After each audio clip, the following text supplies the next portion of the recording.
based on two numbers. Okay? It's based on 50, Yeah. and it's based on 120. Okay. Right? So every 50th year is a Jubilee. Every 50th year. Now, if you have 120 Jubilees, you would come to the 6,000th year, which is what time period we're in right now. Okay. But there's another pattern, and that is that he says that he will shorten the days for the elect's sake. To actually shorten the days for the elect's sake. Now, why this is important is when 600,000 come out of Egypt, 600,000 is 5,000 times 120. So he's giving you a preview of the date when this is going to happen. So the reason Christ feeds 5,000, you have the figure of 5,000 in all four Gospels, Yeah. is because that's a picture of the 5,000th, which we're in now, 5,000th year, 777. But if you'll notice, he lines them up in 50s and hundreds. Oh, yeah. And when he lines them up in 50 and 100s, that's the same area of the temple. The temple was 50 by 100. And he says to the apostles, make sure you line them up 50s by 100. So he's drawing. You may be, girls, you want to hear something funny that happened today? What? This may sound obscure because of numbers, and you think, well, God likes certain numbers. Huh? Today, we talked to Pastor Lou, Dr. Lou DeLegge, who came out from the Marine Corps and has been privy to some of the most secret operations in the history of warfare and loves Greater Grace.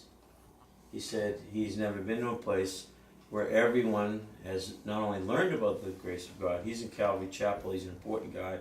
Calvary Chapel. Hangs around with Craig Lowry, who we listen to once in a while Oh, yeah. preach. And he caught the famous California fish. He wrestled a fish that weighed over 100 pounds back to shore. And it sounds crazy. And he was just turned on to prophecy through Pastor Ben and Edwin at a convention when we were in the Days of Noah talks. And we yelled out over the phone, how much did that fish weigh? And what was the number? Yeah, he said it was 153 pounds. And how many fish did they pull in when Christ Oh, told them to spread their net? 153. 150. It just was, it was Ah. interesting. It was more than interesting to me. It says, this man is in revival, he's on the money, and God's directing his steps. Even though he's in a stiff organization, he's like a beacon. He says, I'm still in the afterglow of being with the body and fellowshipping there with the body of Christ. He says, in a lot of places I go, the body of Christ is not a big deal. There's just people and you shake hands and go home. They don't realize that it is the fullness. And for him to wrestle that fish, hundreds of people took that photo. Marty has it on the phone. When you see the size of the fish, it'll blow your mind. It's a giant, beautiful orange fish. It looks like an orange sun swimming in the ocean. And he wrestled it back and captured it. And when he said the weight of it, and Edwin was talking about it, I just said, this is comical. God's not fooling around, man. We've been playing with numbers and looking at dates and calendars, and the fact that that fish weighed the same as, the 153 fish that Christ commanded them to catch, and it was breakfast on the beach. It's something. I have a little comment here. I don't know if you're familiar with Dr. Gavin Finley from the Laying Down Under in Australia. Oh, listened yeah, to him. I met him one time. Oh, really? He calls himself the Pilgrim. Yeah, I don't know what. Yeah. The guy with yeah. the beard. He was either a dentist or a physician or something in Australia, wasn't he? Yeah, Australia, yeah. He was really interesting. I found him years ago, and my whole thing started one Saturday. I got up, and it's like God put this desire, to study the 70th week of Daniel. And so I started digging into that, and then one thing led to another, began to listen to different teachers, and then I came across Dr. Finley. But he had a really interesting video in his website on YouTube, and I don't know if he was the one who did it or somebody else, but they took the number of days of the 7-year tribulation period based on 1260 the first half and then 1290 on the second half as per the book of Daniel. And he come to what, 2,520 days? And so they begin to relate that to the Hebrew calendar, based on the lunar cycle. And they came to the conclusion that there are exactly 86 lunar cycles during the period of 2,550 days or whatever the number is. So they went to the NASA website to begin to track to see what period has 86 lunar cycles in this modern years, and looking also into the future where it will have the same number of days. And so the first date was 2014 to 2021. So we know the tribulation didn't. The 70th week didn't start then. Then he said the second option is coming now, beginning in 2017 with Rosh Hashanah and ending in 2024. Yeah. So he went on, and so it's no, we're trying to say dates or anything. He wasn't, he wants to make sure that people understood that. But I thought it was really interesting. Yeah. You're a bad boy. Yeah, I've seen that. Days. You see that? Yeah. Based on the lunar cycles, yes. Yeah. But I've been setting dates. Mark Blitz, you ever heard of Mark Blitz? I listen to him all the time. Yeah, he did that also. Yeah. Oh yeah. He did that. He was the one that discovered the blood moons. Like the coming of the blood. I That's think what he was the one that spoke about it first. One of the Oh, first. spoke about it Yeah. first. Yeah. Okay. But this has been known about. I for a mean, long- somebody knew already. Yeah. Yeah. now, back to the lady in the wilderness. Yeah. That's right.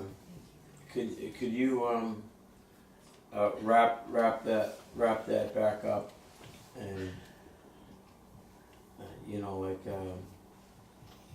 look at all the pieces of the stars, because I don't think people realize that the constant those particular gathering of stars would typically be incomplete over all these years, but something special is going on, and I think people might need to hear it again, to get it in their hearing a couple of times to grasp Digested.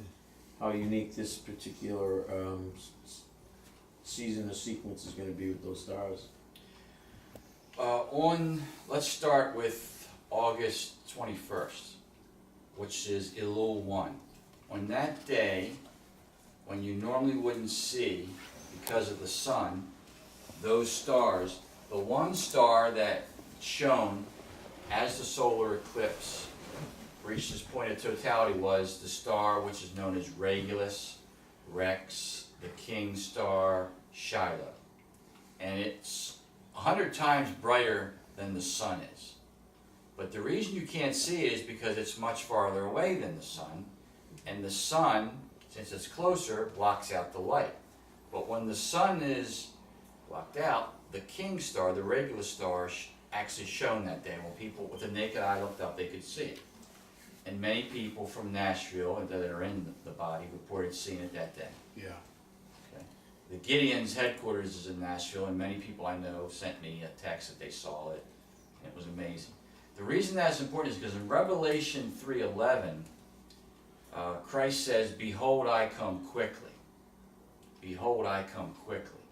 Now the interesting thing is that word "quickly" is where we get the word tachometer from. And a tachometer mentions revelations or revolutions, the spin of something.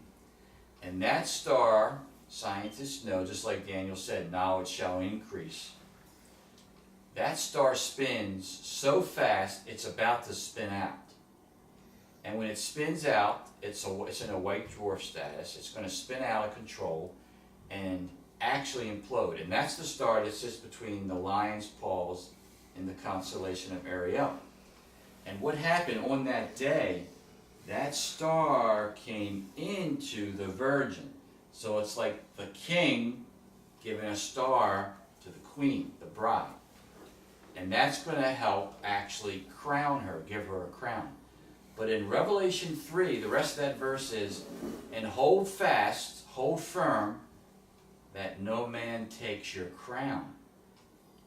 So it's referring to the crowning. Now why that's important is, if you read 1 Thessalonians 5, when Paul's talking about this day, he's saying, like a woman that travaileth in birth.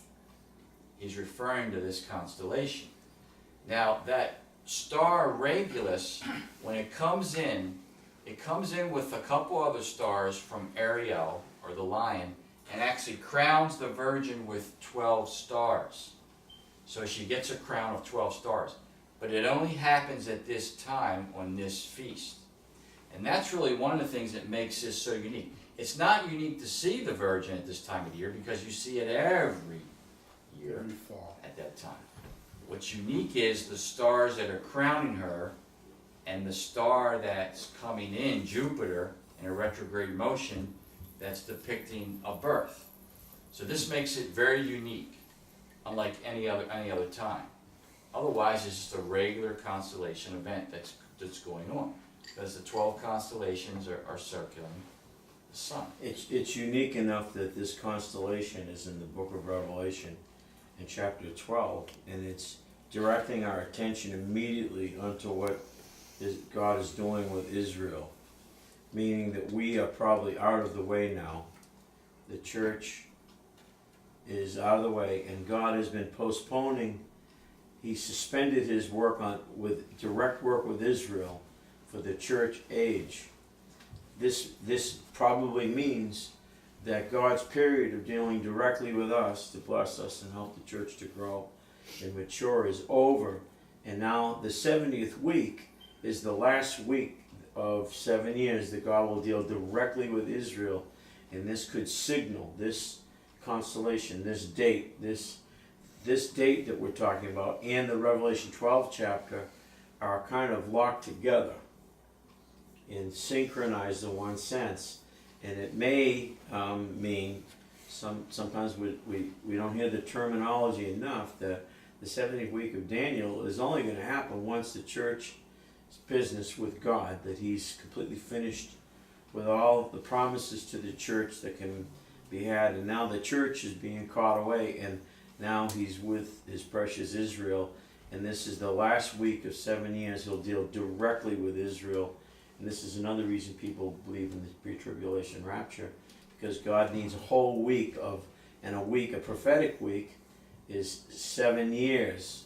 It's a week of 7 years instead of a week of 7 days. And those 7 years will be his romance with Israel. Wow, 7 years is from now to the next solar eclipse, right? That this is 7 years. this is coming. 2024. This what date? We're only what? How many? Today's the 12th. Huh? Today's the 12th. You're right. So it could be just in 10, 11, 12 days that this process begins. And so what do you think from beginning of this process to the end astronomically?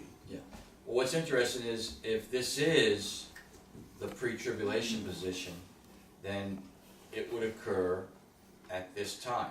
However, as Mr. Altoon was saying, if it's pre-trib to mid-trib, then that means people would adjust their calendars 3.5 years, Yeah. and that this Virgin constellation would be a sign that there's 42 months until the actual rapture, because she would be persecuted for 42 months. And then the wrath would ensue after that. But it'd still be 7 years. It still would be a 7-year period. It's just a matter of pre-trib versus mid-trib.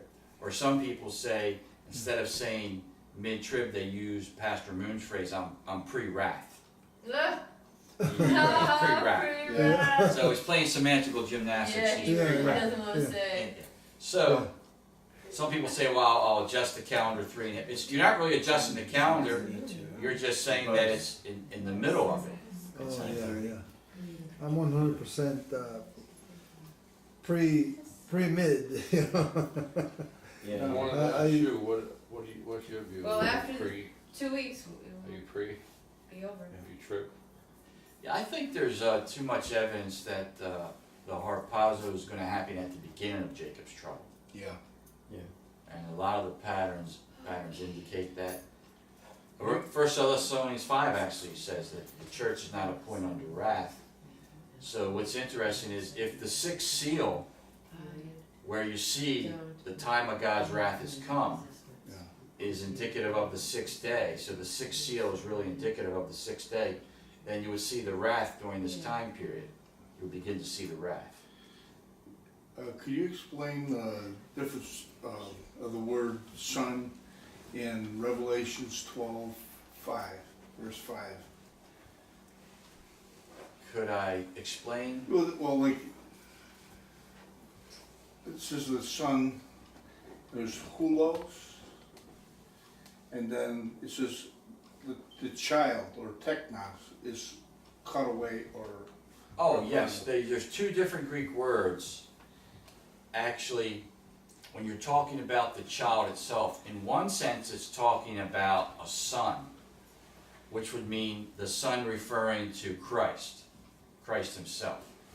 And then in the second case, John uses another word, which would refer to the corporate son, which would mean the sons of God in the church.